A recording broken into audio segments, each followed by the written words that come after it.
Hello friends, welcome to the success master.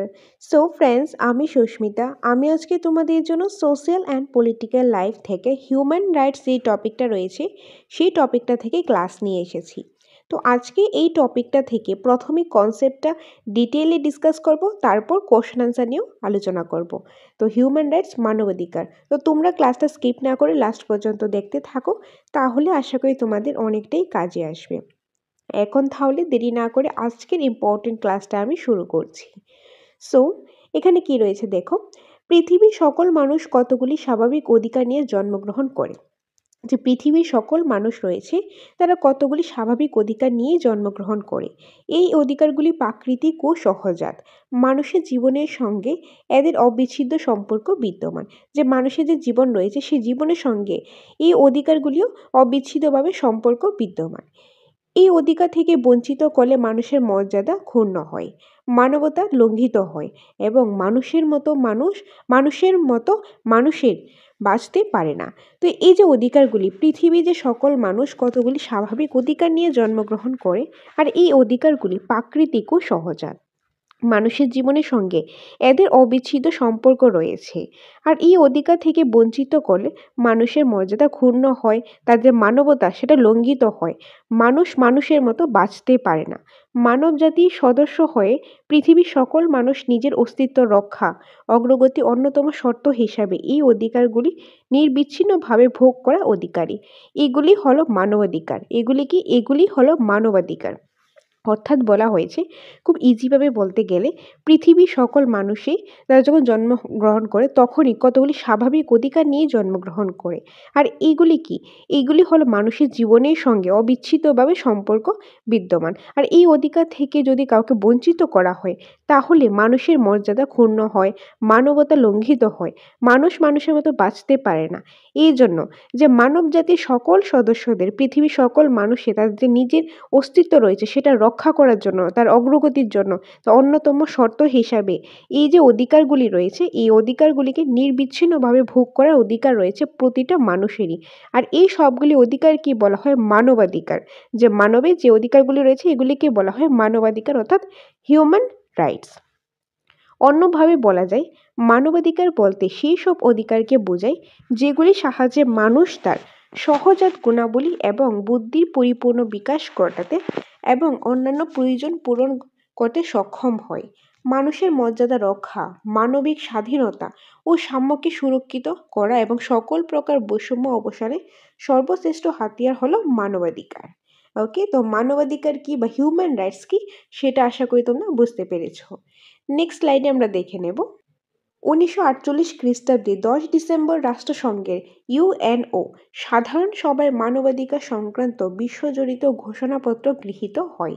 এই ঘোষণাপত্রে 30 ধারায় বিভিন্ন মানবাধিকার উল্লেখ আছে। যে 1948 খ্রিস্টাব্দের 10 ডিসেম্বর রাষ্ট্রসংঘের ইউএনও সাধারণ সভায় মানবাধিকার অর্থাৎ হিউম্যান রাইটস সংক্রান্ত বিশ্বজনিত কিছু ঘোষণাপত্র গৃহীত করা হয়। আর এই ঘোষণাপত্রের মধ্যে 30 ধারায় বিভিন্ন মানবাধিকার সম্পর্কে অর্থাৎ বিভিন্ন হিউম্যান রাইটস সম্পর্কে উল্লেখ আছে। ভারত সরকার 1993 খ্রিস্টাব্দে মানবাধিকার সংরক্ষণ আইন প্রণয়ন করে। তো ভারত সরকার মানবাধিকার আইন সংরক্ষণ আইন প্রণয়ন করেন কত খ্রিস্টাব্দে? 1993 খ্রিস্টাব্দে। বা ভারত সরকার 1993 খ্রিস্টাব্দে কি আইন সংরক্ষণ প্রণয়ন করেন? মানবাধিকার সংরক্ষণ আইন প্রণয়ন করেন। সেই আইনে বলা হয়, মানবাধিকার হলো শাসনতন্ত্রের স্বীকৃতি বা আন্তর্জাতিক অঙ্গীকারপত্রের অন্তর্ভুক্ত এবং বিচারালয় কর্তৃক বলবৎযোগ্য ব্যক্তির জীবন, স্বাধীনতা, সাম্য ও মর্যাদা সম্পর্কিত অধিকার সমূহ। নেক্সট রয়েছে রাষ্ট্রসংঘ ও মানবাধিকার। এখন কি দেখব? রাষ্ট্রসংঘ ও মানবাধিকার। দ্বিতীয় বিশ্বযুদ্ধের পরবর্তী সময়ে অর্থাৎ 1939 খ্রিস্টাব্দ থেকে 1945 খ্রিস্টাব্দ পর্যন্ত পৃথিবীতে স্থায়ী শান্তি প্রতিষ্ঠার জন্য 1945 খ্রিস্টাব্দে যে 24শে অক্টোবর সান ফ্রান্সিসকো সম্মেলনে আনুষ্ঠানিকভাবে সম্মিলিত জাতিপুঞ্জ বা রাষ্ট্রসংঘ ইউএনও ইউএনওর পুরো নাম হলো ইউনাইটেড নেশন অর্গানাইজেশন প্রতিষ্ঠিত হয়। যে দ্বিতীয় বিশ্বযুদ্ধের যে পরবর্তী যে সময়টা 1939 থেকে 1945 খ্রিস্টাব্দ, এই সময়টাতে পৃথিবীতে স্থায়ী শান্তি প্রতিষ্ঠার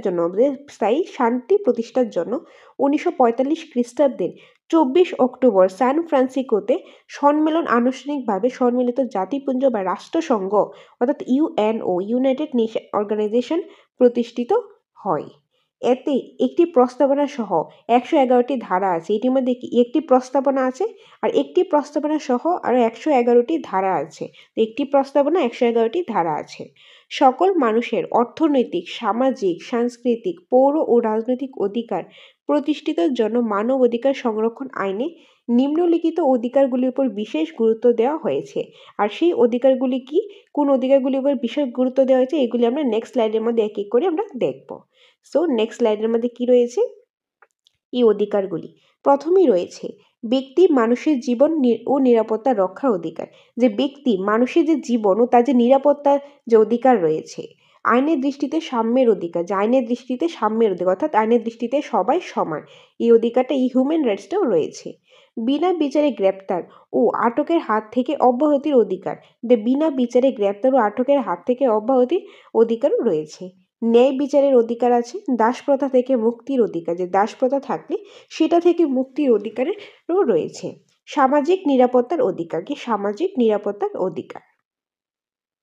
তারপর রয়েছে দেখো কর্মের অধিকার, যে কাজ করার অধিকারও রয়েছে, যে নিজের ইচ্ছা মতো কাজ করবে, কোন কাজটা করবে সেই কাজের অধিকারও রয়েছে। ভোটাধিকার, ভোট দেওয়ার অধিকারও রয়েছে। শাসন কার্যে অংশগ্রহণের অধিকার, যে শাসন কার্যে সেই শাসন কার্যের মধ্যে শাসন করার ক্ষেত্রে সেই যে কার্যগুলি রয়েছে সেগুলির ক্ষেত্রে অংশগ্রহণ করার অধিকার রয়েছে। শিক্ষার অধিকার রয়েছে। সাংস্কৃতিক অধিকার রয়েছে এবং কর্মক্ষেত্রে স্বাস্থ্যবিধি সম্মত পরিবেশ এবং ন্যায্য মজুরি পাওয়ার অধিকারও রয়েছে। তো এইগুলি হলো কিছু বিশেষ অধিকার। এখন আমরা কিছু প্রশ্ন উত্তর নিয়ে আলোচনা করব, খুবই ইম্পর্টেন্ট। তো তোমরা স্কিপ না করে লাস্ট পর্যন্ত দেখতে থাকো। তবে প্রশ্ন উত্তরগুলি শুরু করার আগে তোমাদের বলে দিই, আমাদের কোচিং সেন্টার দ্য সাকসেস মাস্টারে নোটস অ্যাভেলেবেল রয়েছে। টেট 1 টেট 2 যেটি সম্পূর্ণ নোটসে অ্যাভেলেবেল রয়েছে। তোমাদের যদি নোটসের প্রয়োজন হয়, ফ্রি মক টেস্টের মক টেস্ট সিরিজের প্রয়োজন হয়, কিংবা তোমাদের ক্লাসেসের প্রয়োজন, টেটের রিলেটেড যেটারই প্রয়োজন, সেটার জন্য তোমরা এই স্ক্রিনে দেওয়ার নাম্বারে যোগাযোগ করতে পারো। এনিওয়ে, এখন আসি প্রশ্ন উত্তরে আলোচনা। সো ফার্স্ট ওয়ান, মানবাধিকার হলো সার্বজনীন অধিকার, প্রাকৃতিক অধিকার এবং হস্তান্তর অধিকার। মানবাধিকারটা কি? মানবাধিকার অর্থাৎ হিউম্যান রাইটস হলো সার্বজনীন অধিকার, প্রাকৃতিক অধিকারও যে অহস্তান্তরযোগ্য অধিকার। 2 নাম্বার, মানবাধিকার হলো কি? মনুষ্য প্রজাতির অধিকার, মনুষ্য প্রজাতির অধিকার। যে মানুষের যে মনুষ্য প্রজাতি রয়েছে, মানুষের যে অধিকারগুলি রয়েছে সেগুলিকেই বলা হয় মানবাধিকার অর্থাৎ হিউম্যান রাইটস। মানবাধিকার শব্দটি প্রথম ব্যবহার করা হয় সম্মিলিত জাতিপুঞ্জের ঘোষণাপত্রে। যে সম্মিলিত জাতিপুঞ্জের যে ঘোষণাপত্র রয়েছে সেখানে এই মানবাধিকার যে শব্দটি প্রথম ব্যবহার করা হয়েছিল।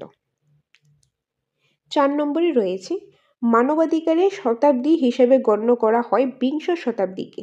মানবাধিকারের শতাব্দী হিসেবে গণ্য করা হয় বিংশ শতাব্দীকে। মানবাধিকার সম্পর্কিত সার্বজনীন ঘোষণাপত্র গৃহীত হয় প্যারিসে। সম্মিলিত জাতিপুঞ্জের সাধারণ সভা মানবাধিকার সম্পর্কিত সার্বজনীন ঘোষণাপত্র প্রণয়ন করেন 10 ডিসেম্বর 1948 খ্রিস্টাব্দে। 10 ডিসেম্বর 1948 খ্রিস্টাব্দে।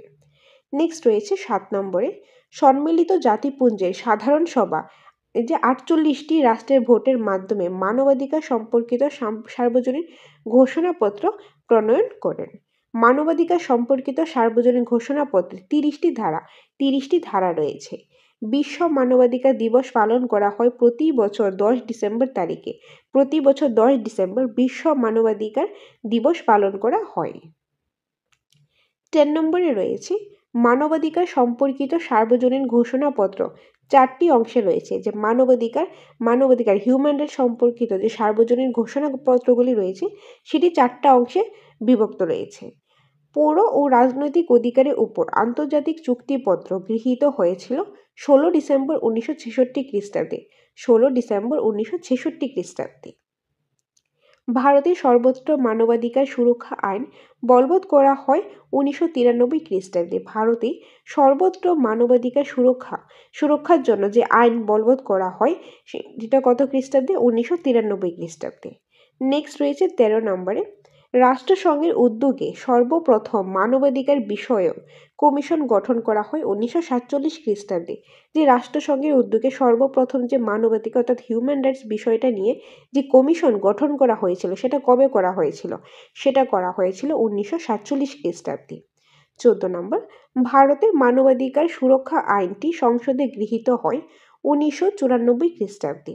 সম্মিলিত জাতিপুঞ্জের মানবাধিকার কমিশনের প্রস্তাবনা রয়েছে কয়টি? একটি রয়েছে। সম্মিলিত জাতিপুঞ্জের মানবাধিকার কমিশনের প্রস্তাবনা রয়েছে কয়টি? একটি। নেক্সট রয়েছে 15 নম্বর, ভারতের জাতীয় মানবাধিকার কমিশন 8 জন সদস্য নিয়ে গঠিত। ভারতের জাতীয় মানবাধিকার যে কমিশনটা রয়েছে সেটা 8 জন সদস্য নিয়ে গঠিত। জাতীয় মানবাধিকার কমিশনের সভাপতি নিয়োগের জন্য গঠিত কমিটির সভাপতি হলেন প্রধানমন্ত্রী। যে জাতীয় মানবাধিকার কমিশনের সভাপতি নিয়োগের জন্য যে গঠিত কমিটি রয়েছে, কমিটির যে সভাপতি তিনি হলেন প্রধানমন্ত্রী। জাতীয় মানবাধিকার কমিশনের সভাপতি নিয়োগের জন্য গঠিত কমিটির সদস্য সংখ্যা হলো 6 জন। জাতীয় মানবাধিকার কমিশনের সভাপতি নিয়োগের জন্য গঠিত কমিটির সদস্য সংখ্যা 6 জন। 18 নম্বর, প্রথম মানবাধিকার প্রজন্ম বলতে বোঝায় নেতিবাচক অধিকার সমূহ। দ্বিতীয় মানবাধিকার প্রজন্ম বলতে বোঝায় ইতিবাচক অধিকার সমূহ। ভেরি ভেরি ইম্পর্টেন্ট, এই দুইটা আমাদের কনফিউজড হবে না যে প্রথম মানবাধিকার প্রজন্মকে বলা হয় নেতিবাচক আর দ্বিতীয় মানবাধিকার প্রজন্মকে বলা হয় ইতিবাচক। দ্য রাইটস অফ ম্যান এই গ্রন্থটি কে লিখেছেন? Thomas pain. থমাস পেইন এই গ্রন্থটি লিখেছেন। নাম কি? The rights of man. 21, শিশুদের অধিকার বিষয়ক সম্মেলন কার্যকর হয় 2 সেপ্টেম্বর 1990 খ্রিস্টাব্দে। শিশুদের অধিকার বিষয়ক সম্মেলন কার্যকর হয় 2 সেপ্টেম্বর 1990 খ্রিস্টাব্দে। 22 নম্বর, মানুষ স্বাধীনভাবে জন্মগ্রহণ করে কিন্তু সর্বত্রই সে শৃঙ্খলে আবদ্ধ। এটা কে বলেছেন? এটা বলেছেন রোসো, যে মানুষ স্বাধীনভাবে জন্মগ্রহণ তো করে কিন্তু সর্বক্ষেত্রে সব জায়গাতে কি সে শৃঙ্খলে আবদ্ধ। এই কথাটা বলেছেন রোসো। 23, universal declaration of human rights drafting committee এর সভাপতি কে? এর সভাপতি হলেন রোজবেল্ট। 24, ভারতের মানবাধিকার আন্দোলন শক্তিশালী হয়ে উঠেছিল 1975 থেকে 1977 সালে জরুরি অবস্থা চলাকালীন। যখন ইমার্জেন্সি সিচুয়েশন চলছিল 1975 থেকে 1977 সালে, তখন ভারতে মানবাধিকার আন্দোলন শক্তিশালী হয়ে উঠেছিল। 25, আন্তর্জাতিক নারী দিবস পালন করা হয় 8 মার্চ।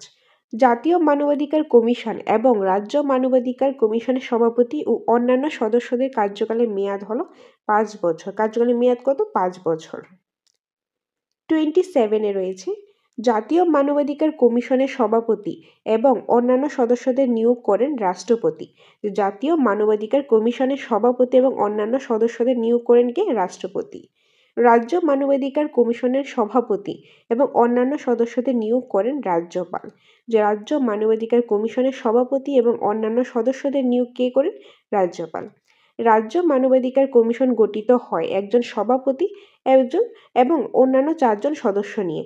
একজন সভাপতি এবং অন্যান্য 4 জন সদস্য নিয়ে। যে রাজ্য মানবাধিকার যে কমিশনটা রয়েছে সেটার ক্ষেত্রে একজন সভাপতি থাকে এবং আরো অন্যান্য 4 জন সদস্য থাকে। নেক্সট রয়েছে, আর্নেস্ট বার্কারের মতে অধিকার হলো ন্যায় ব্যবস্থার ফল। আর্নেস্ট বার্কারের মতে অধিকার কি? অধিকার হলো ন্যায় ব্যবস্থার ফল। 31, রাষ্ট্রের দ্বারা স্বীকৃত অধিকারের মাধ্যমে রাষ্ট্রের স্বরূপ উপলব্ধি করা যায়। কথা কে বলেছেন? অধ্যাপক হ্যারল্ড লেস্কি। জন লকের মতে মানুষের স্বাভাবিক অধিকার হলো জীবনের অধিকার, স্বাধীনতার অধিকার এবং সম্পত্তির অধিকার। যে জন লকের মতে মানুষের যে স্বাভাবিক অধিকার সেগুলি হলো জীবনের অধিকার, স্বাধীনতার অধিকার, সম্পত্তির অধিকার। 33 রয়েছে, সমাজের বিরুদ্ধাচরণ করে আমি কোন অধিকার ভোগ করতে পারি না। এই কথা কে বলেছেন? অধ্যাপক হ্যারল্ড লেস্কি। মানবাধিকার মনুষ্য প্রজাতির অধিকার। মানবাধিকারটা কি? হিউম্যান রাইটস হলো মনুষ্য প্রজাতির অধিকার। এই কথাটা কে বলেছেন? এটা বলেছেন উপেন্দ্র বোসকি। ওকে, স্বাভাবিক অধিকারকে সর্বপ্রথম নাগরিক অধিকার বলেছেন থমাস পেইন। 36 মানবাধিকার প্রহরী প্রতিষ্ঠিত হয় 1978 খ্রিস্টাব্দে। মানবাধিকার প্রহরী সদর দপ্তর অবস্থিত নিউ ইয়র্কে। কোথায়? নিউ ইয়র্কে। মানবাধিকার পরিষদ প্রতিষ্ঠিত হয় 15 মার্চ 2006 খ্রিস্টাব্দে। 15 মার্চ 2006 খ্রিস্টাব্দে। সো 39 রয়েছে মানবাধিকারী আন্তর্জাতিক বছর ঘোষণা করা হয় কত খ্রিস্টাব্দে? 1968 খ্রিস্টাব্দে। মানবাধিকার বিষয়ক কমিশন প্রথম মিলিত হয় 1947 খ্রিস্টাব্দে। ওকে, সো 1947 খ্রিস্টাব্দে। সো ফ্রেন্ডস, এই ছিল আজকের ক্লাসের প্রথমে কনসেপ্ট, তারপর আমরা 40টা কোশ্চেন আনসার দেখে নিলাম। আশা করি তোমরা বুঝতে পেরেছো, তোমাদের এই ক্লাসটা কাজে এসেছে। So friends, the success master coaching সেন্টারে একদম নিউ আপডেটেড ভার্সনের নোটস রয়েছে। তোমাদের যদি সেই নোটসের প্রয়োজন হয়, ট্যাট 1 ও ট্যাট 2 সায়েন্স, আর্টস, বেঙ্গলি, ককবর্ক সবগুলি নোটসই রয়েছে। সেটার জন্য তোমরা এই নম্বরে ফোন করে ডিটেলসটা জেনে নিতে পারো। আর যারা নোটস নেবে তাদের জন্য থাকবে স্পেশাল মক টেস্টও তোমরা পেয়ে যাবে। আর যদি চাও তোমাদের মক টেস্টের সিরিজ প্রয়োজন, আলাদাভাবে অফলাইন মক টেস্টের সিরিজ, সেটাও তোমরা নিতে পারবে, সেটাও অ্যাভেলেবেল রয়েছে। ক্লাস করতে চাইলে ক্লাসও করতে পারো। অর্থাৎ ট্যাট রিলেটেড তোমাদের যেটারই প্রয়োজন, নোটস হোক, মক টেস্ট হোক, ক্লাস হোক, যেটারই প্রয়োজন, সেটার জন্য তোমরা দ্য সাকসেস মাস্টারের এই অফিসিয়াল নাম্বারে ফোন করে ডিটেলসটা জেনে নিতে পারো। ওকে, সো এটাই তোমাদের সাথে আজকে শেয়ার করা ছিল। আশা করি সবাই ভালো আছো, সবাই ভালোভাবে প্রস্তুতি নিচ্ছ। তোমরা আরও ভালোভাবে প্রস্তুতি নাও। তোমাদের গাইডেন্সের জন্য আমরা দ্য সাকসেস মাস্টার তোমাদের পাশে আছি, সাথে আছি। দেখা হবে পরবর্তী একটা ক্লাসে। Thanks for watching.